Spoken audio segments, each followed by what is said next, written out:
കേന്ദ്ര പുരാവസ്തു വകുപ്പ് director general doctor Yadubir Singh റാവത്തും സംഘവും ബേക്കൽ കോട്ടയിൽ സന്ദർശനം നടത്തി. കോട്ടയിലെ AR/VR സൗകര്യങ്ങളും ബ്രെയിൻ ലിപി വിവരണ ബോർഡും ഡയറക്ടർ ഉദ്ഘാടനം ചെയ്തു.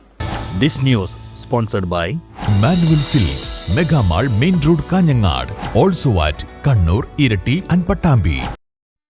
കേന്ദ്ര പുരാവസ്തു വകുപ്പിന്റെ ആഭിമുഖ്യത്തിൽ ദക്ഷിണമേഖലാ സ്മാരകങ്ങളുടെ സംരക്ഷണവും പൂന്തോട്ട പരിപാലനവും അടിസ്ഥാനമാക്കി കാഞ്ഞങ്ങാട് കേന്ദ്രീകരിച്ച് നടത്തിവരുന്ന വർക്ക്ഷോപ്പിന്റെ ഭാഗമായാണ് ന്യൂഡൽഹി ആസ്ഥാനമായുള്ള കേന്ദ്ര പുരാവസ്തു വകുപ്പിന്റെ director general doctor Yadubir Singh റാവത്തും സംഘവും ബേക്കൽ കോട്ടയിൽ സന്ദർശനം നടത്തിയത്.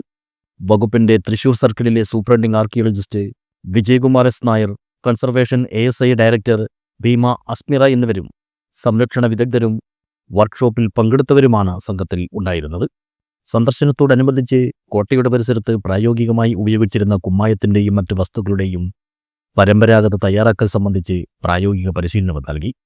കൂടാതെ ബേക്കൽ കോട്ടയുടെ വെർച്വൽ കാഴ്ചയ്ക്കായി വികസിപ്പിച്ച AR/VR സൗകര്യങ്ങളുടെ ഉദ്ഘാടനവും കാഴ്ച വൈകല്യമുള്ള സന്ദർശകരുടെ പ്രയോജനത്തിനായി സ്ഥാപിച്ച ബ്രെയിലി വിവരണ ബോർഡുകളുടെ അനാച്ഛാദനവും വകുപ്പ് ഡയറക്ടർ ജനറൽ യദുബീർ സിംഗ് റാവത്ത് നിർവഹിച്ചു. തൃശൂർ സർക്കിളിൽ നടത്തിയ പ്രധാന സംരക്ഷണ പ്രവർത്തനങ്ങളെക്കുറിച്ചുള്ള ലഘുലേഖ ന്യൂഡൽഹിയിലെ ASI additional director general Janwij Sharma പ്രകാശനം ചെയ്തു.